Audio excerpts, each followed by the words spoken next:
भागवतिक चिंतन है, परमात्म चिंतन है, तो हम उसको 2 मिनट में डिलीट कर देंगे। नहीं तो जीवन भर आदमी जिसने गलत कभी बोला और सामने पड़ेगा तो जीवन भर कोई कोई द्वेष बनाए रहते हैं। विवेक तो वही कि एक क्षण में द्वेष को नष्ट कर दो और आनंद पूर्वक भगवत चिंतन में लगो। अगर भगवत चिंतन नहीं तो दूसरा कोई उपाय नहीं, आप ये पक्की बात समझ लो। अध्यात्म के बिना आप इन निगेटिव भावों को रौंद नहीं सकते। आप इनको रौंदने के लिए जब नाम जप करोगे तभी। कितना भी कोई भी भारी से भारी विपत्ति, भारी से भारी समस्या, भारी से भारी निगेटिव चिंतन हम नष्ट कर सकते हैं भगवान के चिंतन के द्वारा। ध्येय मापदी, जिन चरणों का ध्यान मात्र आपदा का नाश कर देता है। हरि स्मृति सर्व विपद विमोक्षणम, भगवान का स्मरण समस्त विपत्तियों का नाश कर देता है। और जब नाम जप करते हैं तो विवेक जागृत होता है, विवेक 1 मिनट में हटा देता है। नहीं तो उसी का चिंतन, इसने क्यों कहा, कैसे कहा, अरे फिर दूसरा, फिर तीसरा, वही इतना चिंतन करते करते फिर वो डिप्रेशन में पहुंच जाता है। ये ओवर थिंकिंग रोकने के लिए नाम जप अत्यंत आवश्यक है। इस लोक और परलोक में आनंदित रहने के लिए, दिमाग शांत और शीतल रखने के लिए हमें भगवान का चिंतन चाहे वो राम जपो, कृष्ण जपो, हरि जपो, जो नाम जपो, बिना नाम जप किए तब लग कुशल न जीव कहूँ, सपने हूँ मन विश्राम, जब लग भजत न राम कहूँ, शोक धाम तज काम। ये शोक का धाम है संसार, कामनाओं का जाल बिछा हुआ। एक बात पूरी हुई 2 खड़ी हो गई, 2 पूरी हुई 4 खड़ी हो गई, और बार बार उसी का चिंतन करते हुए हमारा जीवन व्यर्थ चला जा रहा है। हम आनंद को तो जान ही नहीं पा रहे। आनंद किसे हम समझ रहे हैं? कामनाओं की पूर्ति से आनंद है, और कामनाओं की पूर्ति से तो और चिंता शोक बढ़ता चला जा रहा है। तो आनंद का मार्ग अध्यात्म है। हम नाम जप करते हुए सब काम करें। नाम जप करते हुए, नाम जप में इतनी प्रवीणता है, जैसे आपने हमें गाली दिया, आपने हमारी निंदा की, आपने हमें अपमानित किया, तुरंत विवेक उठेगा, नहीं नहीं, इसके भी हृदय में तो भगवान है। मेरे किसी पाप कर्म का दंड मुझे भुगताया जा रहा है, ये बेचारा तो निर्दोष है, इसको तो निमित्त बनाया जा रहा है। बड़े कृपालु भगवान, जो हमारे किए हुए कर्म का हमको दंड देकर पवित्र कर रहे हो। उससे मतलबे नहीं है, उससे मतलबे नहीं है, वो दुष्ट नहीं है। हमारी दुष्टता का किसी जन्म के जो कर्म है उसका दंड देने के लिए इसको निमित्त बनाया गया। ये विवेक, ये ज्ञान आपको 1 मिनट में बचा लेगा। दूसरी बात, इतनी नाम जप से क्षमता आ जाती है कि जैसे अपने हाथ से अपने चोट लग जाए, किसको आप गाली दोगे? अपने हाथ से चोट नहीं लग जाती, अपने किसको गाली दोगे? अपने दांत से जबान कट जाए, किसको गाली दोगे? ऐसे ही सब में आत्मस्वरूप भगवान का दर्शन कर रहा है, तो दुनिया के द्वारा किए हुए प्रहार को ऐसे ही समझ रहा है जैसे अपने हाथ से अपने को दंड में। वो किसी को दोषी नहीं समझता, सब में भगवत भाव। उमा जे राम चरण रत, विगत काम मद कोह, निज प्रभु में देखें जगत, कैसन करें विरोध। तो बिना भगवान के चिंतन के इस समस्या का समाधान नहीं हो सकता। जब तक सर्वत्र समबुद्धि नहीं आएगी, ज्ञान नहीं जागृत होगा, तब तक ये जलन शांत नहीं होगी। द्वेष करने वाले पर भी हम रोष ना करें, ये अध्यात्म है, तो हम जीत जाएंगे। नहीं, कितना प्रपंच, जरा दिमाग को आप अपने खुद देखिए, कितना प्रपंच भरा हुआ है। उसको साफ करने के लिए हमारे पास नाम है, राधा राधा राधा राधा। आप खुद देखना, आप कितने गंभीर हो जाएंगे, आपको कितना आनंद आने लगेगा, आप में एक मस्ती आ जाएगी। आप खुद देखिएगा। नाम ही एक उपाय है। किसका प्रश्न था? हाँ, नाम नहीं जप करोगी तो फिर इसको नहीं हटा पाओगी। यही तो दंड है, यही दंड है। अरे देखो, यही बुद्धि अपने आप जहर खवा देती है। अपने हाथ से आदमी जहर खाता है, अपने हाथ से फांसी लगा लेता है, अपने हाथ से शूट कर देता है। ये वही बुद्धि है जो भगवान से विमुख हुई, संसार में सुख खोजने गई, और जब उसको कुछ नहीं मिला, धोखा मिला, या उसका निर्णय ठीक नहीं हो पा रहा, तो सोचता है यार अपने को ही खत्म कर दो। ये है बुद्धि। ये देखो ना, कितनी घटनाएं ऐसी घटती हैं। तो इसलिए हमें लगता है सबको नाम जपना चाहिए। गंदा भोजन छोड़ो, गंदा पेय पदार्थ छोड़ो, गंदे आचरण छोड़ो, नहीं तो तुम्हारी दुर्गति हो जाएगी। आज हंस लो हमारी बात पे, girlfriend boyfriend live in relation, आज हंस लो हमारी बात पे कि बाबा जी ऐसी बात करते हैं, ये क्या जाने। समय आएगा ना, तब तुम देखना, हमारी बात को याद करना कि तुम्हारा जीवन कहाँ पहुंच गया है, कितने संकट में पहुंच गया है। तो सच्चे मानो सबको नाम जप करना चाहिए, गलत भोजन छोड़ना चाहिए, गंदा पेय पदार्थ छोड़ना चाहिए, गंदे बच्चों का संग छोड़ना चाहिए, तभी जीवन उन्नतिशील होगा। जो 20 वर्ष के पहले ही ब्रह्मचर्य खो देता है वो गृहस्थी लायक नहीं रहता। समय आने पर देख लेना, एक अच्छा सदगृहस्थ जीवन निर्वाह नहीं कर पाएगा वो। तो आज हमारी समाज बिगड़ती चली जा रही, खान पान बिगड़ते चले जा रहे हैं। बच्चों को देखो ना, जब बच्चों की पसंद बोले चाउमीन, क्या कहते हैं, हाँ, नूडल, पिज्जा, ये पसंद है। तो हम अच्छा पदार्थ जैसे रोटी दाल चावल सब्जी, ये शुद्ध जो घर के, ये पसंद नहीं आते। बहुत संभल करके भोजन, बहुत देखो, जैसा खाओ अन्न वैसा बने मन, जैसा पियो पानी वैसी बने वाणी, जैसा करोगे संग वैसा चढ़ेगा रंग। तो आज हमारा संग भी गड़बड़, मोबाइल जो चाहो देख लो, और मोबाइल में तो पूरा संसार है, जो चाहो सर्च करो देख लो। और खान पान तो देख ही रहे हैं, पवित्र हो रहा है। और पान की तो पूछो मत, पीने के लिए तो मतलब नए नए बच्चे, छोटे छोटे बच्चे सब अपेय पदार्थ पीने लगे। हाँ, तो इनसे बचे तो ठीक है, नहीं तो बुद्धि निगेटिव ही चिंतन कराएगी। तो हमें लगता है कि आप नाम जप कीजिए, पवित्र भोजन कीजिए, तो इससे आप देखना फिर आपका निगेटिव भाव शांत करने के लिए विवेक जागृत हो जाएगा, वो तत्काल शांत कर देगा। जी। ब्रिगेडियर अवरेंद्र प्रताप सिंह जी। महाराज जी राधे राधे। महाराज जी, मेरा पूरा परिवार कई पीढ़ियों से श्री हरिदास स्वामी परंपरा से जुड़ा है। मैंने भी 7-8 साल में ही गुरु मंत्र ले लिया था और उसका आज तक निरंतर जप करने का प्रयास कर रहा हूँ। महाराज जी, नौकरी के दौरान कई बार विपरीत और जोखिम परिस्थितियां आई, बिहारी जी की कृपा का अनुभव हुआ। महाराज जी, मेरी तार्किक बुद्धि होने के कारण मुझे भक्ति में काफी चीजों के जवाब नहीं मिले, इसलिए, और साथ ही आडंबर और पैसे की चमक में मतलब अध्यात्म और निराकार स्वरूप की आकर्षित हो गया मैं। और अब हर रोज ब्रह्म मुहूर्त में निराकार स्वरूप का ध्यान कर रहा हूँ। और कई बार पहले बताओ, निराकार का ध्यान होता है? लाइट को देख रहे होते हो। ध्यान का विषय जो है ना, सब ध्यान मिट जाए, जो बचे उसे ज्ञान का ध्यान कहते हैं, आत्मस्वरूप का। सब ध्यान मिटा दो, जब आप बैठो तब कुछ ध्यान नहीं आना चाहिए। वो अगर प्रकाश स्वरूप है तो अंधकार कौन है? जब वही परमात्मा सब रूपों में है तो प्रकाश स्वरूप है, तो अंधकार भी स्वरूप उसी का है। जड़ स्वरूप है तो चैतन्य स्वरूप उसी का है, वो सर्वस्व है। अगर हम प्रकाश का ध्यान करें तो अंधकार भी वही परमात्मा है, वो सब रूपों में है। तो हमको चाहिए कि इन सब रूपों का पहले ध्यान हटावें, न प्रकाश, न अंधकार, न स्थूल, न सूक्ष्म, न कारण। और जब ये ध्यान शांत हो जाता है तो जो बचता है वो आत्मस्वरूप होता है। अन्वय व्यतिरेक 2 पद्धतियां हैं। पहले हमें व्यतिरेक पद्धति लगानी पड़ेगी शास्त्रीय, कि ब्रह्म सत्यम जगन मिथ्या, कुछ नहीं है, कुछ नहीं है। पहले इनको हम हटाएं, पहले सब ध्यान हटावें। तो हाँ, पहले आप ध्यान हटाओ। क्या आपका ध्यान शून्य में आ गया? जी महाराज, कई बार आता है। और अच्छा, इस समय कोई भी चिंतन नहीं हो रहा है, ना प्रकाश, ना अंधकार, ना स्थूल, ना सूक्ष्म, न कारण। जैसे गाढ़ निद्रा, गाढ़ निद्रा में आप होते हैं क्या? लेकिन होते हैं। अभी कह रहे हैं कि राधा कृष्ण स्वरूप की ओर भी मन आकर्षित है और ध्यान मार्ग में भी, तो दोनों का समावेश बनाना चाह रहे हैं। अब हम कैसे तुम्हें बतावें कि देखो, अभी वो प्रकाश तो है नहीं जिस प्रकाश की हम बात कर रहे हैं, आत्मस्वरूप की। जब तक स्थूल सूक्ष्म कारण को मिथ्या समझ करके और स्थिति नहीं प्राप्त करोगे तब तक वो, और जब वो हो जाएगा ना तो ये सब चंचलता हट जाएगी। कि अभी हम फाइनल में इनकी तरफ आकर्षण, ना ये है ना वो है, जो है वो केवल है, उसका अनुभव करने के लिए बढ़ो। अभी वो बात नहीं है जो बात होनी चाहिए। आप स्वीकार करते हो? जी बात। तो आप, ये स्थूल 5 भौतिक शरीर है, इसके अंदर सूक्ष्म शरीर है, मन बुद्धि चित्त अहंकार, 5 ज्ञानेंद्रियां, 5 कर्मेंद्रियां, इसके भी अंदर अनंत जन्मों के संस्कारों का बना हुआ कारण शरीर जो स्थूल का निमित्त बना है। इन तीनों को विध्वंस किए बिना अपने चिंतन में, इनका बिल्कुल विध्वंस, इनसे बिल्कुल संबंध खत्म, साक्षी, तो जो बचता है वो है, आत्मस्वरूप है। अभी ना तो उस है का अनुभव है और ना श्यामा प्यारी कुंज बिहारी का अनुभव है। तो हमें लगता है बीच में समय बर्बाद मत करो।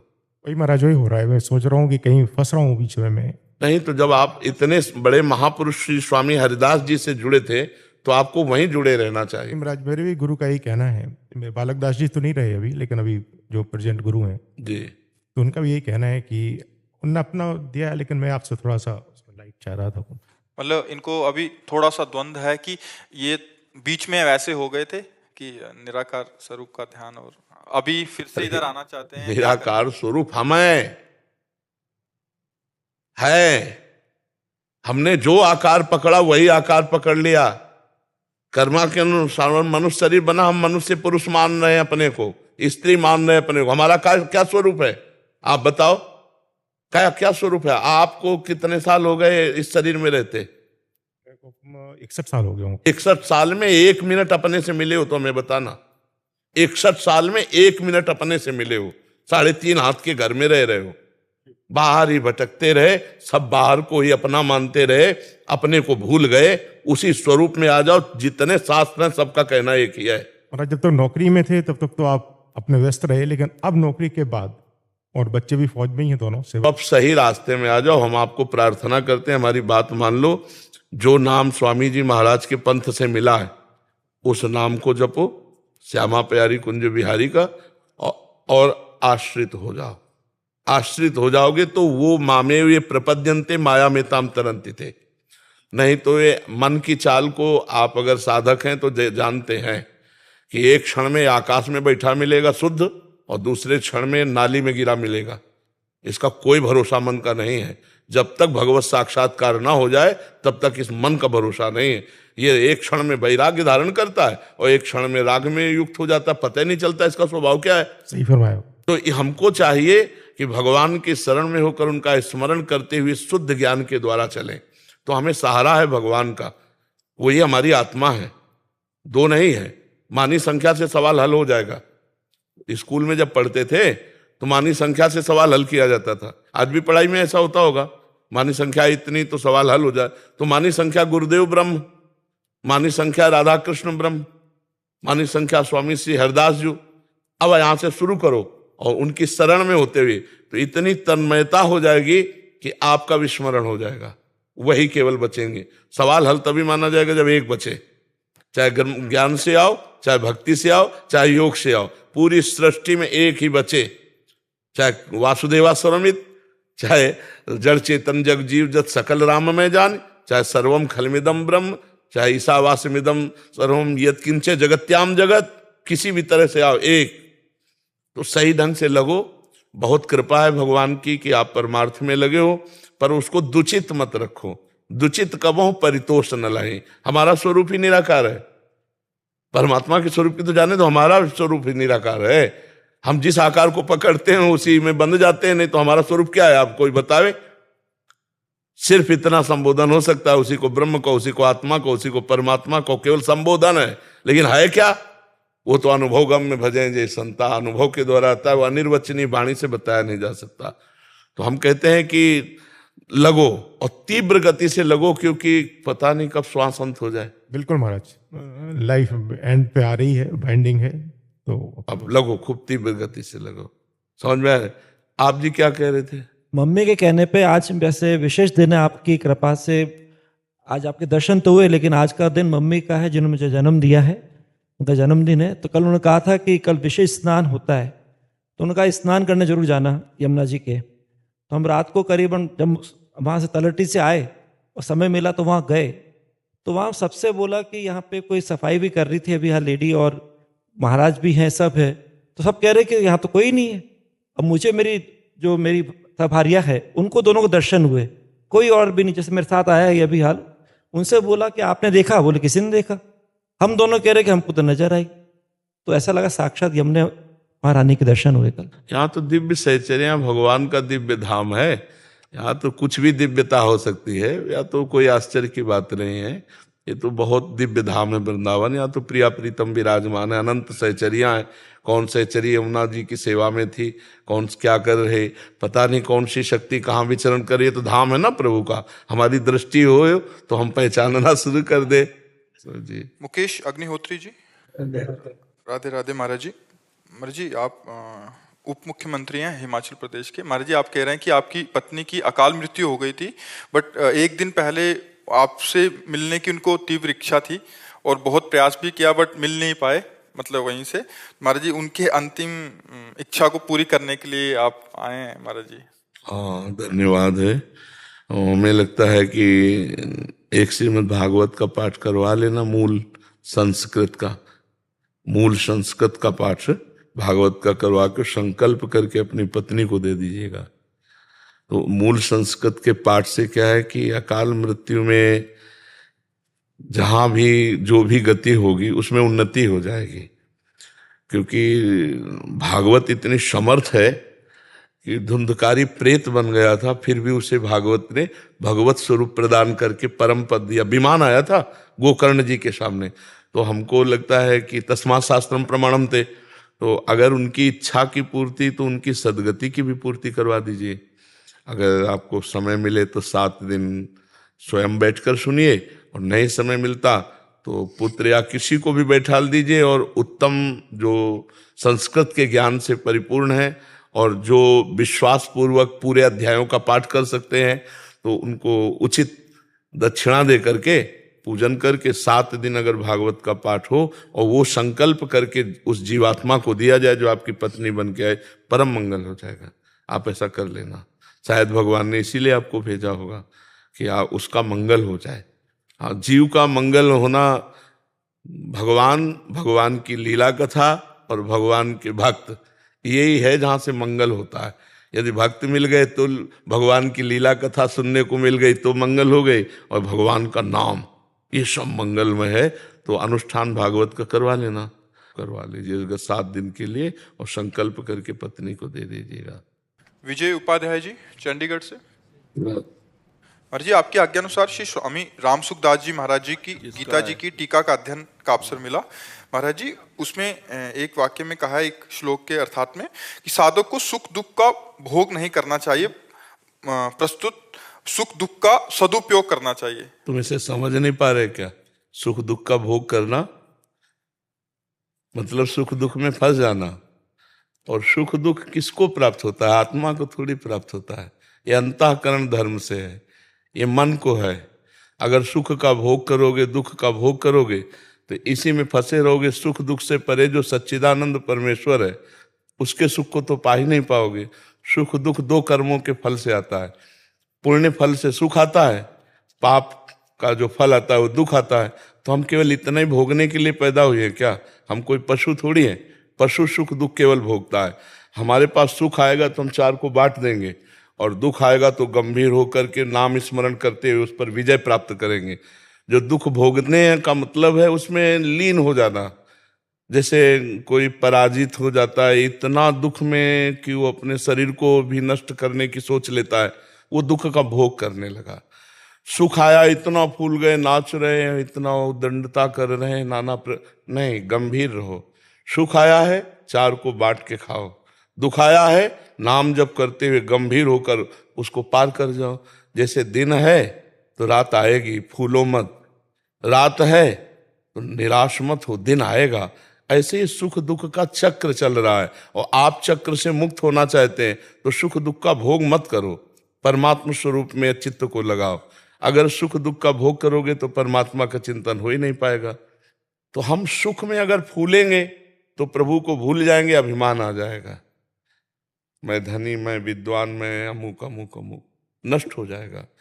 दुख में अगर हम डूबे तो प्रभु को भूल जाएंगे, हम अपने को बड़ा हे समझकर अपने जीवन को बर्बाद कर लेंगे। सुख और दुख दोनों से हम साक्षी भाव से देखें उसको।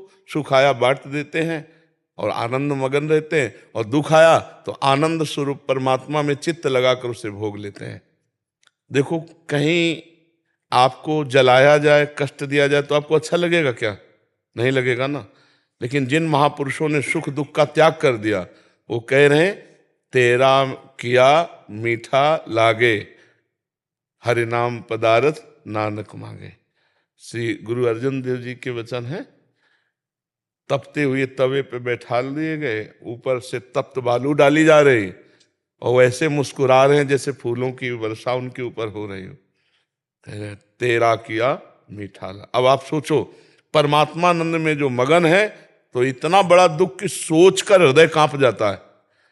लाल लोहे का तवा उस पर बैठाल के ऊपर से तप्त बालू डाली जाए, और कितने कितने कष्ट दे खोलते हुए उसमें, लेकिन मुस्कुराहट उनके रहे, क्योंकि परमेश्वर के सुख में, परमात्मा सुख में वाहे गुरु वाहे गुरु वाहे गुरु, बस इतना ही तेरा किया मीठा लग। मतलब कैसी स्थिति है महापुरुषों की, कैसी स्थिति है। यहाँ थोड़ी प्रतिकूलता मिले तो भक्ति में संशय होने लगता है। तो इसलिए वहां जो सिद्धांत वर्णन हुआ कि सुख दुख में मत फंसो, इसके ऊपर उठो, परमेश्वर की प्राप्ति के लिए, अखंड प्रसन्नता के लिए, भगवदानंद के लिए, ये सुख दुख के ऊपर उठो। ये सुख दुख पाप पुण्य का फल है और हम आत्मस्वरूप हैं, हमें भगवदानंद चाहिए जो हमारा स्वरूप है, तो हमें आगे बढ़ना होगा। गौरव सिंह जी वाराणसी से। महाराज जी। जी दंडवत महाराज जी। महाराज जी, क्या संत महात्मा व गुरु जी की सेवा के द्वारा सरलता अर्थात सुगमता से आत्म साक्षात्कार हो सकता है, या केवल नाम जप व इष्ट के ध्यान के द्वारा ही आत्म साक्षात्कार हो सकता है? दोनों में से सुगम पथ ये दो हैं ही नहीं। गुरु अगर अपनी सेवा में, शरीर सेवा में लगे हैं तो हमें फिर अन्य कोई साधन की तरफ देखना नहीं है। अगर गुरु की आज्ञा है कि आप नाम जप करो, आप वाणी पाठ करो, आप समाज सेवा में रहो, तो हम गुरु की ही सेवा में हर समय चाहे जहाँ रहें अपने गुरु की सेवा में हैं, क्योंकि हम गुरुवाणी के अनुसार चल रहे हैं। गुरुवाणी का आदेश है नाम जप करो, साधु सेवा करो, सब समाज में रमा हुआ कण कण में जो राम है उसी को देखो। तो हम गुरु की ही तो सेवा कर रहे हैं, हम अपने गुरु की ही तो आज्ञा का पालन कर रहे हैं। सेवा का मतलब केवल हाथ पैर दबाना नहीं है। सेवा का मतलब है गुरु के वचन, अगर वो कह रहे हैं कि हमारे हाथ पैर दबाओ, तो फिर हमें और कोई भजन की जरूरत नहीं, उस समय हम उनकी आज्ञा पे तत्पर हैं। अगर वो कह रहे हैं जाओ दूर गेट पे खड़े हो जाओ, वहाँ तो हम खड़े हैं, तो हम गुरु की सेवा में खड़े हैं। जाओ पादुका सबकी साफ करो, तो हम बिल्कुल गुरु की पादुका साफ कर रहे हैं, गुरु सेवा में है। ऐसा जो भाव रखता है वो गुरु सेवक कहलाता है। पूरा विश्व हमारे गुरु का है, और जहाँ हमें सेवा दे दी, जैसे हम अपने परिवार की सेवा करते, तो हम गुरु की सेवा कर रहे हैं, उनकी आज्ञा के अनुसार चले। कुछ लोगों ने ऐसा केवल समझा कि उनके कपड़े धो देना, उनके पैर दबा देना, उनको रोटी खिला देना यही सेवा है। हम कह रहे हैं ये सेवा का एक अंग है। अगर आप गुरु की आज्ञा ना मानो और गुरु के पैर दबाओ, तो इससे गुरु प्रसन्न नहीं होंगे। वो जो कह रहे हैं वो बात मानो, बस उनकी आज्ञा। हम तो इतना समझा है कि आज्ञा अपने साहब की पालन करें, इससे बड़ी कोई सेवा नहीं। अगर साहब दूर देश में हमको रखते हैं तो भी हमारे पास ही साहब हैं, और अगर साहब के नजदीक है उनकी आज्ञा को उल्लंघन करते तो बहुत दूर हो, साहब को नहीं पहचान पाओगे, अपने प्रभु को नहीं पहचान पाओगे। समझ पाए बच्चा? सरलता पूर्वक भगवत प्राप्ति होती है आज्ञा। आज्ञा समन सुसाहिब सेवा, अब जो ही कहें करें हम सोई, आयस लिए चले निज दासी, मन क्रम वचन त्रिशुद्ध सकल मत, हम श्री हित हरिवंश उपासी। हमारी वाणी जी में कि जो हमारे गुरुदेव आज्ञा करते हैं बस उसी के अनुसार हम चलते हैं, हम उनकी दास है। उनकी आज्ञा के बिना हम मन वचन कर्म से कुछ भी नहीं कर सकते। हम मन से वही सोचेंगे जो गुरु आज्ञा है, वाणी से वही बोलेंगे जो गुरु आज्ञा है, शरीर से वही करेंगे जो गुरु आज्ञा है। हो गया, वो परमेश्वर को प्राप्त हो जाएगा, वो परमात्मा को प्राप्त हो जाएगा। गुरु चरण रज क्या है? उनकी दासता। उनकी दासता क्या है? उनके वचन जो उन्होंने आज्ञा करी, ये बात समझना होगा। जैसे अपने यहाँ गुरुजनों ने कहा ग्रंथ साहब को ही गुरु माना जाए, तो ऐसे ही जितने हमारे गुरुदेव हैं उनकी वाणी ही हमारा मार्गदर्शन है, वही हमारी गुरु सेवा है। अगर ये बात ना मानी तो मुझे लगता है इन सब बाहरी बातों से वो बात नहीं आती जो आनी चाहिए। गुरु वही है जो सब में परमात्मा को देखता है, सब में परमात्मा को देखता है। देखो ना, मारने वालों में भी वो अपने प्रभु को देख रहे हैं। आपको बात माननी पड़ेगी, आपको चलना पड़ेगा, आपको भजन करना पड़ेगा, गंदी बातें छोड़नी पड़ेंगी, गंदा भोजन छोड़ना पड़ेगा, अच्छे आचरण में आओगे तब बात बनेगी। तब कहा जाता है गुरु कृपा, वाहे गुरु बहुत कृपा। हम श्रद्धा और विश्वास का ये व्यवहार दिखाते हैं, असली बात है गुरु की बात मानना। एक बार एक गुरु जी के शरीर में बहुत दर्द था, तो शिष्य से कहा बेटा पैर से चढ़ के दबा दो। तो उन्होंने कहा अरे गुरु जी हम ऐसा कैसे कर सकते हैं, हम कभी नहीं कर सकते, भला तुम्हारे लात मार सकते हैं। बोले जवान में लात मार दिया, शरीर में मारने में क्या था? आज्ञा पे लात मार दिया, शरीर पे क्या था? अच्छा दूसरी बात, शिष्य का शरीर समर्पित है गुरु को। अगर गुरु जी कह रहे हैं पैर से चढ़ के दबा दो, तुरंत चढ़ जाते हैं हम। उनको सुख मिलेगा, उनको सुख मिले तो उनका जीवन है, उनके लिए जीवन है। पर ये बात समझना थोड़ा कठिन होता है। तो हमें लगता है कि गुरु आज्ञा का पालन करे, यही गुरु सेवा, इससे बढ़कर और कोई सेवा नहीं है। जरूरत है गुरु को, आज्ञा कर देते हैं कि हमारे चरण दबाओ तो दबा देते हैं, नहीं तो जो हुक्म है उसके अनुसार हम चलते हैं। हमारा जीवन गुरु आज्ञा पे है तो हम गुरु सेवा में हैं। समझ पाए बच्चा? अनिल कुमार तिवारी जी। श्री हरिवंश महाराज जी। महाराज जी, प्रकृति राज्य के विकारों में मन को जाने से कैसे रोकें महाराज जी? परमात्म चिंतन के द्वारा। जब हम, भगवान ने कहा अभ्यास और वैराग्य के द्वारा चंचल मन को स्थिर किया जा सकता है, तो अभ्यास नाम जप का। नाम श्वास दो बिलक चलत हैं, इनको भेद न मोह को भावे, श्वास नाम नाम ही श्वासा, नाम श्वास को भेद मिटावे। अब साइड में विषय चिंतन करता है मन, तो वो करता नहीं है, उसमें जो विषय भरा हुआ वो निकल रहा होता है। जब हम नाम जप कर रहे होते हैं, मंत्र जप कर रहे होते हैं, वो डिलीट हो रहा है, वो नष्ट हो रहा है। हम अधिक से अधिक नाम जप करें और वैराग्य, जो बाह्य भोग है और जो आंतरिक मन हमें भोग दिखा रहा है, उससे हम बचते रहें, साक्षी भाव से रहे, ना बुरा माने ना अच्छा माने। अच्छा माने तो राग हो जाएगा, बुरा माने तो द्वेष रूपी संस्कार बन जाएगा, दोनों में वो रुक जाएगा।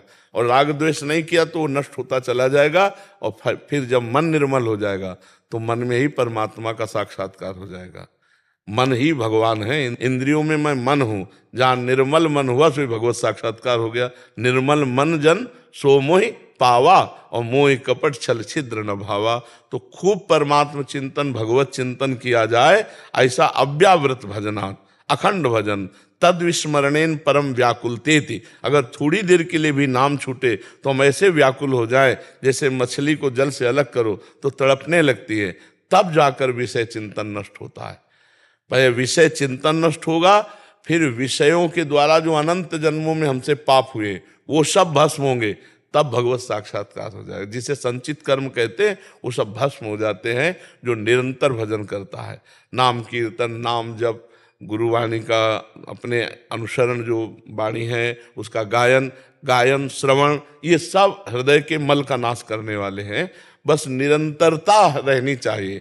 सातु दीर्घ, पातंजलि जी कह रहे हैं, सातु दीर्घ काल निरंतर सत्कार सेवितो दृढ़ भूमि।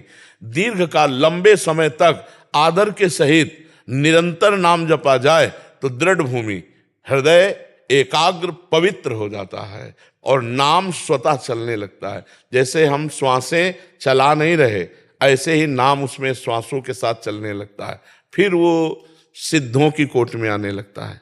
पर ये है कठिन ना, नाम जप करने के लिए अंदर ही अंदर देखो तो मन में इतनी गंदगी भरी को जब निकलती तो लगता है तो पहले नहीं था। जब हम नाम जप नहीं कर रहे थे तब इतना नहीं था जितना अब नाम जप कर रहे हैं, पर उस समय समझो वो डिलीट हो रहा है, वो नष्ट हो रहा है।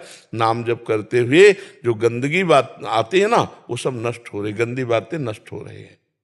क्योंकि मौका पता नहीं कब मिलेगा। गुरु नानक साहब ने बोला, पवन गुरु पानी पिता माता धरतम हत। पवन गुरु है, पानी पिता है, धरती हमारी माता है। जी जी। पर हम इसको इतना विशैल कर चुके हैं। मैं तो पंजाब से आया हूँ जी, वो हमारी तो पंजाब की धरती में बड़ा अच्छा था, पर अब माहौल इतना जहरीला हो गया है जी। इसके बारे में हम मार्गदर्शन करें। इसमें क्या है कि हम इतने वासनाओं से युक्त हो गए कि हम प्रकृति को दूषित करने लगे हैं। अपनी वासनाओं के खेल से ही ये सब प्रकृति दूषित हो रही। जहां देखो रुपए के लोभ से वृक्षों को काटा जा रहा है। जो ऑक्सीजन देते हैं, कार्बन ऑक्साइड लेते हैं, वो वृक्ष ही नहीं रहेंगे तो प्रदूषण बढ़ेगा कि नहीं बढ़ेगा? अच्छा, हम जब आपको अभी यहाँ के 26-27 वर्ष पहले कह रहे, वृंदावन में 2-4 गाड़ी दिन में आ जाए तो आ जाए, नहीं यहाँ गाड़ियां नहीं आती थी। अब यहाँ कदम रखने की जगह नहीं रही, इतनी तो गाड़ियां चल रहे हैं कि जब हम यहाँ वृंदावन पहली बार आए थे तो यमुना जल पीते थे कमंडल से। हमारी नदियां दूषित हो गई, हमारा वायुमंडल दूषित हो गया, हमारा भोजन दूषित हो गया। शुद्ध गाय के दूध का, या जो गांव में जैसे मठा बनता ना, और शुद्ध बिना खाद की अनाज की रोटी, तो वैसे ही मतलब अब आप देखो इतना केमिकल कीड़ा नष्ट करने के लिए और उसको अधिक अन्न उपजाने के लिए इतना डाला जाता, अन्न दूषित हो गया। लोग पैसे के लोभ से दूध को दूषित कर दिए। इतना लोभ, इतनी वासनाएं बढ़ गई, ऐसे पूरा वातावरण दूषित हो रहा है। और केवल प्रकृति दूषित नहीं हो रही, पुरुष भी दूषित हो रहा है। आप देखो, गंदी गंदी बातें हृदय में ही रात दिन चलती रहती हैं। भगवान का चिंतन, अध्यात्म का चिंतन, ये नहीं, कहीं देश के लिए या अपने समाज के लिए या अपने परिवार के लिए, अपने गांव के लिए समर्पण की वृत्ति का चिंतन तो होता नहीं। तो इसलिए पूरा वातावरण बिगड़ता चला जाए। आप देखना, कुछ दिन के बाद खेती से अन्न उपजना मुश्किल हो जाएगा। ये जो आप केमिकल डाल रहे हैं, जो खादें डाल रहे हैं, ये धीरे धीरे उसकी जो शक्ति है उसको छीण कर रहे हैं। क्योंकि जैसे उपजाऊ भूमि में 15 मन गेहूं होता था, स्वतः गाय का गोबर डालकर ऐसे बनाने, आज 50 मन हो रहा है। तो गेहूं तो बहुत बढ़ रहा है, लेकिन वो शक्तिहीन है। उसमें केमिकल के अन्न का प्रभाव जो है ना, वो उससे दूषित हो गया है और भूमि दूषित होती जा रही। आप खाद डालते रहो, फिर वो खेत जो है जिस दिन अपनी शक्ति खो देगा तो उसमें अन्न उपजाना मुश्किल। और देखो प्रकृति कितना सब वस्तुएं गुप्त करती चली जा रही। आम के बगीचे थे, आपके खेत नहीं है, आपके पेड़ नहीं है, लेकिन आप 10-20 किलो आम ला सकते हैं, ऐसे बगीचे थे। देहात की बात कह रहा हूं, एक पेड़ नहीं रह गया। कुछ लोभ से लोगों ने, और कुछ प्रकृति का ऐसा हुआ कि बड़े बड़े पेड़ सब सूख गए। तो अब ये वायुमंडल हमारे द्वारा ही नष्ट किया गया है, हमारे द्वारा ही दूषित किया जा रहा है। अब भगवान बुद्ध सद्बुद्धि दे तो बिना वृक्षों के, आपको हम कह रहे हैं हमारा जीवन अधूरा है। उसी से वर्षा होती, उसी से हमारा जीवन। और अब सब जगह वृक्ष काटे जा रहे हैं, सब जगह ऐसे ऐसे वृक्ष काटे जा रहे हैं, बड़े बड़े जो शुद्ध ऑक्सीजन देते हैं, जैसे पीपल है, वटवृक्ष है, नीम है, ये बहुत आवश्यक वृक्ष हैं, अपने बीच में होने चाहिए। तो अब इसके लिए भगवान ही सद्बुद्धि दे तो हो सकता है, नहीं ऐसे कितना कर सकते हो। बड़े बड़े नाले यमुना जी में गिर रहे हैं, पूरी मतलब आप देख लो तो आपको लगेगा कैसे हमारी नदियां पवित्र हों। जैसे गंगा है, यमुना है, ये तो पावन नदी हैं, और वो स्वभाव में अपने परम पवित्र, इसलिए भक्त लोग आज भी सेवन कर रहे हैं। लेकिन जगह जगह नाले सब उन्हीं में गिर रहे हैं। और बड़े बड़े अनुष्ठान किए गए कि यमुना जी शुद्ध हों। जब तक हम लोग खुद तैयार नहीं होंगे और थोड़ा सहयोग मिले सरकार का, ऐसे सब लोग वृक्ष, एक परिवार का अगर एक वृक्ष लगावे तो हमारी, लेकिन परिवार पूर्वजों के लगे हुए वृक्षों के नगद पैसे मिल रहे हैं, तो कटवा के शराब पी रहे हैं, वृक्ष कहाँ से लगाएंगे। खान पान बिगड़ रहा है, अर्थ लोलुपता बढ़ रही। तो हम तो भगवान ही से प्रार्थना कर सकते हैं कि हमारे देशवासियों की बुद्धि बदले तो प्रकृति शुद्ध हो। क्यों, और क्या उपाय हो सकता है? नहीं ठीक है जी, आपका हमें शुद्ध बुद्धि मिलेगी। हाँ, हमारी द्वारा जो प्रकृति की इस शोभा को, शांति को, सुख को नष्ट किया जाता है, ये हम ही लोग सुधारें उसको। हम ही लोग सुधारें तभी सुधर पाएगा, और हम लोगों को सुधारेंगे भगवान, वही सद्बुद्धि प्रदान करे जी। आनंद कुमार गुप्ता जी। राधा राधा जी। गुरुदेव, आपके चरणों में कोटि कोटि प्रणाम। गुरुदेव, हमने आपके प्रवचनों में सुना है कि जो साधक जीवन भर भगवान का नाम लेता है, उसके जीवन के अंत समय में मुख से प्रभु का नाम निकलता है। ये प्रश्न मेरी माता जी से संबंधित है। उनकी आयु 78 वर्ष की हो चुकी है। वे एक धर्म परायण पूजा पाठ ही महिला रही हैं। महाराज जी कह रहे हैं कि उन्होंने सारे ग्रंथों का और धामों का यात्रा किया, ये पाठ किया, वो पाठ किया। महाराज जी अब कह रहे हैं कि अभी उनकी उम्र 78 वर्ष हो गई है, बट उनसे अभी कुछ नहीं बन पा रहा। महाराज जी, वो अगर हम पूछते भी हैं कि आप क्यों नहीं कर रहे, महाराज जी इस समय में उनका सब कुछ छूट गया। महाराज जी पूरी उम्र भर तो किया, बट हाँ देखो, हाँ एक बात समझो, 2 डिपार्टमेंट है, एक है पुण्य और एक है भगवान का आश्रय लेकर भजन करना। पुण्य आदि की भावना से तीर्थों में जाना, धर्म भावना से पाठ कर लेना, दान पुण्य कर लेना, जल चढ़ा देना, आरती पूजा, एक धर्म है। लेकिन आर्त भाव से भगवान की शरण होकर उनका भजन करना, अगर वो किए होती तो इस समय गाढ़ अवस्था भजन की होती। भगवान के सिवा कुछ नहीं।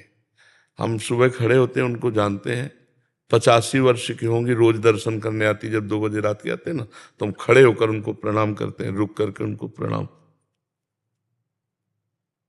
हर समय नाम चल रहा है, 85 वर्ष के।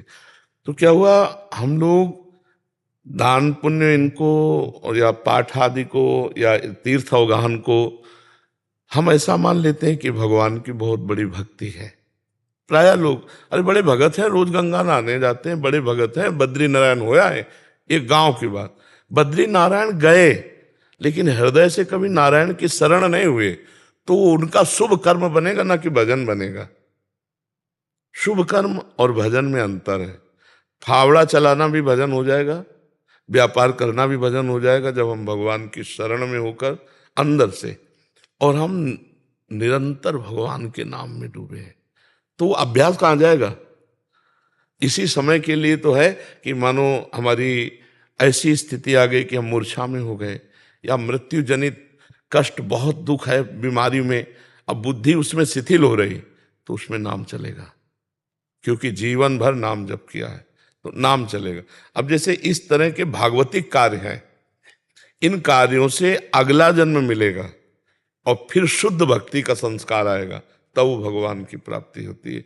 या अंतिम समय कोई याद दिला दे कि राम राम कहो, राधा राधा कहो, और वो कह भी नहीं पा रहे लेकिन कान में सुनाई दे रहा, तो काम बन जाएगा। अभी आपके ऊपर है। नहीं गुरुजी, हम तो पूरा प्रयास कर रहे हैं, लेकिन अभी उनका ये 6 महीने से ऐसा हुआ है। देखो, अनंत जन्मों के संस्कार भगवान केवल टीवी देखती हैं वो। बहुत बिगड़ गया मामला। वो केवल पुण्य आदि था, वो भगवान की शरणागति नहीं था। अब सोचो, टीवी देखने का मन बुढ़ापे में, अरे जाना है भैया भगवान के यहाँ जाना, तो प्रपंच झूठा, झूठे पे झूठा। टीवी क्या है? झूठे पे झूठा नौटंकी नाटक है कि नहीं है? मतलब फिल्म है, सीरियल है, एकदम झूठा, प्योर झूठा, झूठे पे झूठा। हाँ, तो हाँ, फिर हमें लगता है कि बुद्धि जो है विपरीत दिशा को जा रही। अब हमारे लिए क्या कर्तव्य उनको रहे? कर्तव्य तो यही कि जैसे उनको किस तरह से समझा के लाए कि अब भगवान से प्रार्थना कीजिए। आप ज्यादा समझाओगे तो आपको डांट सकते हैं। हम बहू बेटे हैं उनके। हाँ, तो डांट भी सकते हैं ना, कि तो ज्यादा हमको उनने ही हमको मार्ग दिखाया। हाँ। पूजा पाठ, ये विग्रह पूजन। आपको बताएं, हम लोग बाहरी को भक्ति मान लेते हैं।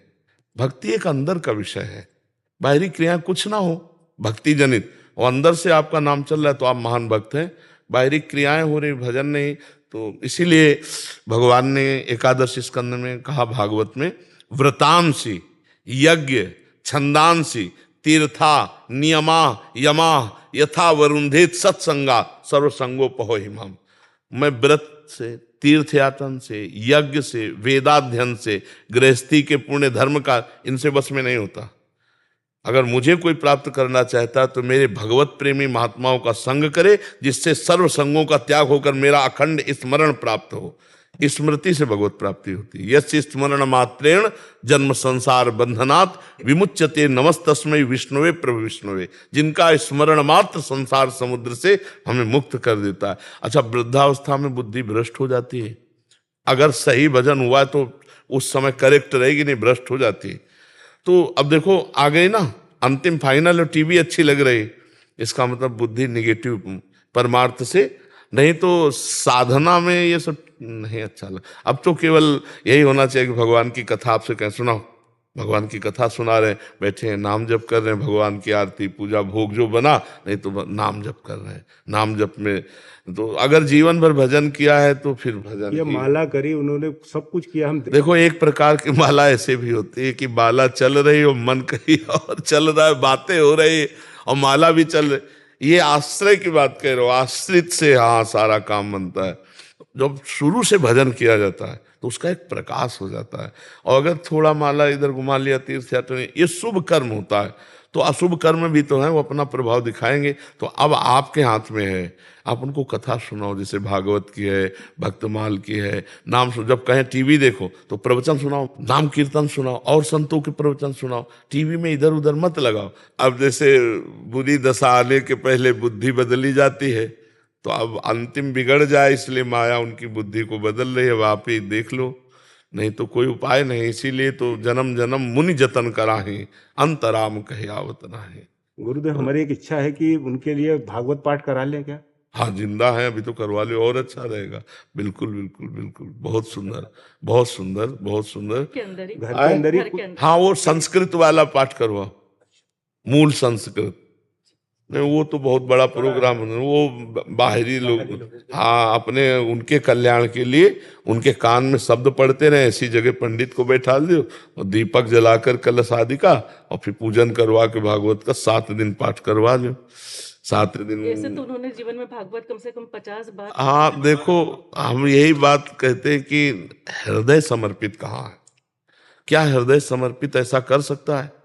इस समय इसके तो आंसुओं से कपोल भींगे हुए, और कि प्रभु बस मैं आ रही हूँ, बाप के लायक है, रात दिन प्रभु का चिंतन, रात दिन भजन, तो फिर माना जाए कि 50 बार भागवत, एक 20 लोग भागवत का अगर रंग लाया होता तो क्या ऐसी स्थिति होती ना। एक भगत जी आए थे, उनका 20 साल से नाम जप कर रहा हूँ, और अपनी स्थिति बताई तो हमका भैया छेद बंद नहीं किए, और अगर भरते रहोगे तो मटकी नहीं भरेगी, छेद बंद कर दो और एक एक बूंद डालते रहो तो एक दिन भर जाएगी। तो छेद को तो जल्दी कोई बंद नहीं करता। अब चलनी में गैया दुहै और दोष दैव को दे, हरि गुरु कहो न माने अपनों ही फल ले। अभी शुद्ध मार्ग का अनुसरण नहीं हुआ, नहीं तो इस समय कैसे भय लग जाता कि एक क्षण भी भगवान का विस्मरण नहीं होना चाहिए, कभी भी शरीर छूट सकता है। अब विषयों से राग, इस समय तो स्वाभाविक वैराग्य हो जाता है, वृद्धावस्था है। अब टीवी और ये सब, मतलब मुझे लगता है थोड़ा भगवान से प्रार्थना करो कि उनकी बुद्धि शुद्ध हो।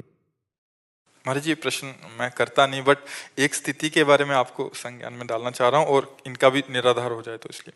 महाराज जी, गुरु जी, मेरा प्रेम निस्वार्थ हो अगर जिससे मैं प्रेम करती हूँ और उसका आकस्मिक मृत्यु हो गई बद्रीनाथ जी में, और मुझे हर जन्म में उसका ही साथ चाहिए, उसके लिए मुझे जो भी मार्ग चलना पड़े मैं वही करूंगी, बस आप मुझे उसके लिए मार्गदर्शन करें। हमारा प्रेम निस्वार्थ था, निस्वार्थ रहेगा, हमेशा यही अनुभूति हुई। उसके प्रेम की सृष्टि सबसे खूबसूरत सृष्टि है। हाँ, तो अपने प्रेम हाँ, को पुनः तो प्राप्त पाना चाहता हूं। देखो, सबके इन ढांचों के अंदर भगवान विराजमान है और कोई नहीं। नाम रूप अलग अलग पुकारे जाते हैं, ये ढांचे हैं। इनमें जो पावर है, जैसे माइक, पंखा, हाइलोजन, एसी और लाखों करण हैं, यंत्र हैं, पर बिजली, बिजली देखिए ना, तो सबके अंदर पावर एक है, परमात्मा। आप भगवान श्री कृष्ण की आराधना करो कि उस शरीर के अंदर आप ही थे। अगर वो शरीर प्रिय होता तो शरीर रख लेते। शरीर किसी को प्रिय नहीं होता, चाहे जितना प्यार शरीर से कर रहे हो, उसको नहीं जानते। लेकिन जब वो चला जाएगा तो शरीर पैसा दे के नष्ट करवा दोगे, आग लगवा दोगे। इसका मतलब शरीर से प्यार नहीं कर रहे थे, उसी से प्यार कर रहे थे, परमात्मा से। तो सबके अंदर मूल में परमात्मा ही है। श्री कृष्ण को विराजमान करके आराधना करो कि मुझे जन्म जन्म तुम ही पति रूप में मिलो। वही थे शरीरों का, कि वही रूप, वही पांच भौतिक शरीर कभी नहीं। ये हमारे प्रभु का सृष्टि का ढांचा ऐसा बनता है खांचे से कि दोबारा देखने को नहीं मिलेगा। अब बताओ कितने लोग हैं, सबकी आंख और नाक कान और सब अलग अलग पहचाने जाते हैं, और वो असंख्यों लोग, और सबका फिंगरप्रिंट अलग ही मिलेगा। यार कितना चमत्कार मेरे प्रभु का है। नहीं तो ये तो नाशवान शरीर है, वही जन्म जन्म मिले, क्योंकि वही अंदर थे तुम्हारे पति के, और वो चले गए तो तुमने कहाँ उसको रखा, कहाँ उसको माना, उसको नष्ट कर दिया ना। तो जो उनके अंदर थे वो प्रभु श्री कृष्ण थे, उनको तुम जानती नहीं, उनको तुम मानती नहीं हो। नहीं, ये प्रश्न न रहता, ये प्रश्न खत्म हो जाता कि मैं हे परम सुंदर सबके अंदर विराजमान श्री कृष्ण, मैं तो जानती नहीं थी कि तुम ही हो। मैं तो उस ढांचे को अपना प्रिय मान रही थी। अब वो समझ में आ गया कि ढांचे के अंदर तुम छुपे थे। आप ढांचे से प्यार नहीं, बाप से प्यार हो। अभी निहाल हो जाओ, अभी मंगल हो जाएगा, और जन्म जन्म के लिए उन्हीं को प्राप्त हो जाओगी, उन्हीं के धाम जाओगी। पर तुम्हें अगर ऐसी आकांक्षा हो कि वो पांच भौतिक ढांचा हमें दोबारा मिले, तो असंभव।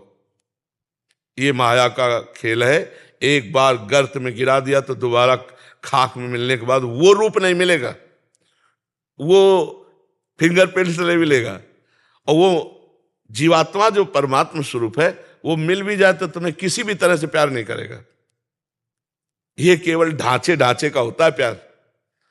जैसे माता पिता हमारे मर गए, अब वो कहीं ना कहीं तो लीला में है भगवान की, उनको हमारी स्मृति नहीं, केवल स्मृति। जैसे पूर्व जन्म में अपने लोग तो आए ही हैं, हमारा तो जन्म कोई पहली बार थोड़ी हुआ है।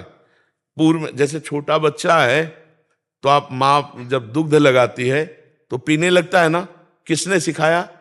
पूर्व का अभ्यास है, ऐसे करो, वो रोने लगेगा, मतलब ये ज्ञान पूर्व का है ना उसको। तो हम लोग पूर्व जन्म से चले आ रहे। अब हमारे पूर्व जन्म के लोग अगर परिवार के मिले भी कहीं तो हम पहचानते हैं क्या? न वो हमें पहचानते हैं, न हम उनको पहचानते हैं।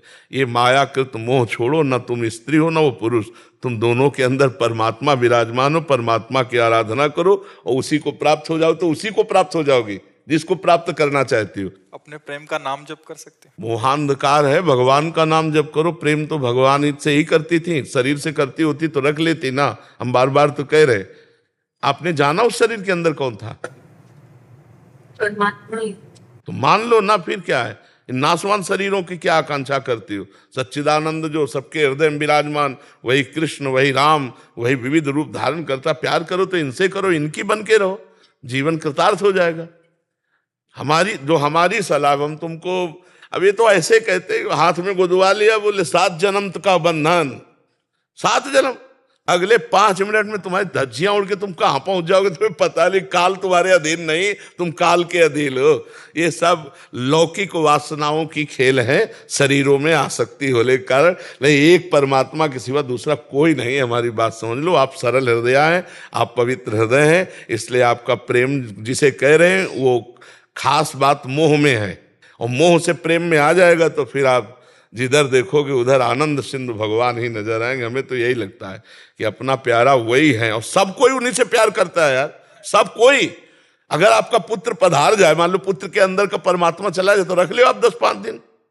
आप पैसा दे के कहोगे कि अब ले जाओ, वो चला गया। कौन? जिसको जानते नहीं हो, और जिसको जानते हो तुम्हारे आगे पड़ा है। आप समझो, अनजाने में तो परमात्मा से प्यार सच्ची मानो। ये जैसे शरीर चल रहा है ना, तो इसमें नाम रूप लेकर लगता है मैं, वो जो मैं अंदर है वो पावर है, पावर। और हम देखो उस पावर के अंश हैं जो सबसे बड़ा है। तो हम सबके अंदर एक बात रहती कि मैं सबसे बड़ा बन जाऊं, नहीं रहती। चाहे जिस डिपार्टमेंट में हो, बड़े बने, क्योंकि हम बहुत बड़े के हैं, बहुत बड़े के हैं ना अंश। और दूसरी बात, मरना नहीं चाहता क्योंकि अविनाशी के अंश है।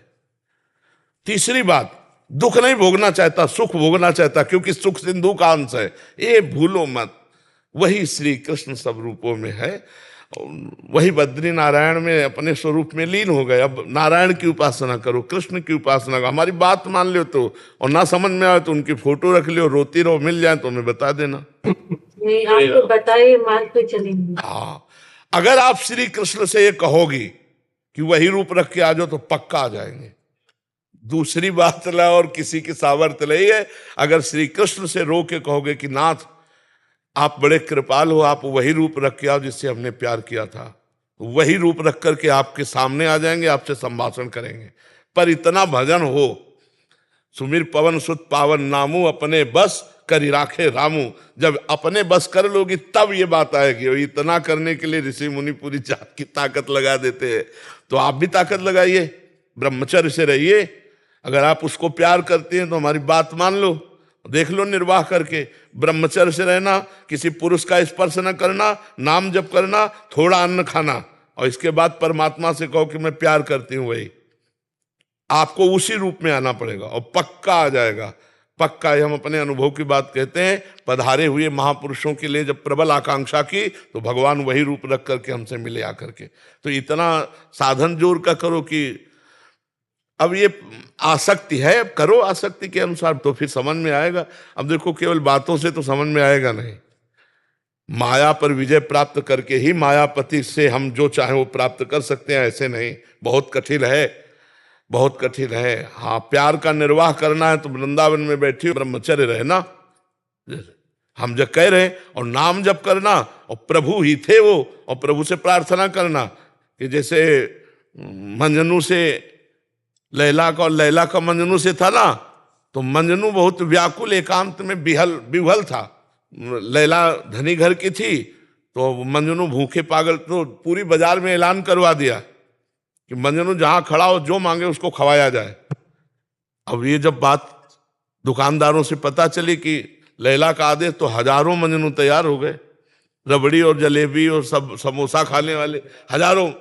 अब वहां हर दुकानदार जो है लंबा पर्चा पहुंचाता, तो उनका मजनू तो इतना नहीं खा सकता क्योंकि प्रेम में वो विकल रहता है। अरे बोले हजारों मजनू हो गए। तो लैला ने कहा कि मजनू की पहचान तो ज्यादा मिनट नहीं लगेंगे, बुलाओ, कह दो कल लैला मिलना चाहती मजनू से। तो हजारों मजनू उसके दर्शन के लिए, वो असली मजनू भी आया कि लैला दर्शन। तो एक चाकू रखी और कटोरा रखी और लाइन से मजनू आए। तो उन्होंने कहा अपने दिल का खून चाहिए मुझे, दो। तो रबड़ी पीने वाले मजनू तो खसक गए जीतले थे, खून भागे हुआ से। और जब असली मजनू आया तो उन्होंने, लैला सामने नहीं थी, लैला का संदेश था कि अगर तुम मजनू हो तो हमें अपने दिल का खून दो। तो ऐसे उठाया और ऐसे सुई पकड़ लिया कि असली मजनू। खून देने वाला तो असली मजनू कोई बिरला ही होता है, रबड़ी रसगुल्ला खाने वाले मजनू तो बहुत होते हैं। परमात्मा के प्रति जो हमारा प्यार है, वो प्यार जो रूप का होगे वो रख के आ जाएंगे, वो हर रूप उन्हीं के हैं। पर इसमें साधना करनी होगी, बिना साधना के नहीं। हाँ, और साधना करना शुरू करोगे तो माया प्रश्न खड़े कर देगी। छोटी मोटी बात है, ब्रह्मचर्य रहना कोई खिलवाड़ है?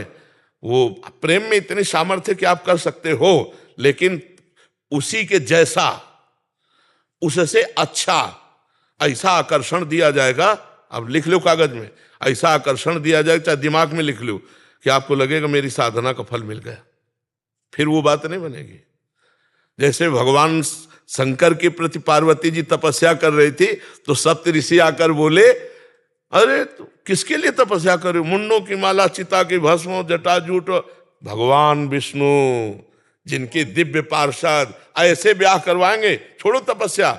तब जानते उन्होंने क्या कहा था? कोटि जन्म लग रगर हमारी, बरौ शंभुनता रहूं कुमारी। करोड़ जन्मों तक तपस्या करूंगी और हर जन्म में यही मांगूंगी कि भगवान शंकर हमारे पति हों, मुझे कुछ। ये बात ये जिंदगी में रखोगी तब पास हो पाओगी। पर हम आपके भाव को और आपके प्रेम को दंडवत करते हैं कि हाँ, बस आप अपने प्रेम को थोड़ा मोड़ दीजिए, मोह से हटाकर प्रेम में ले आइए। वो श्री कृष्ण हैं, श्री कृष्ण ही थे, श्री कृष्ण ही रहेंगे, तभी बात समझ पाओगे आप। राधा राधा राधा राधा राधा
राधा राधा राधा श्री राधा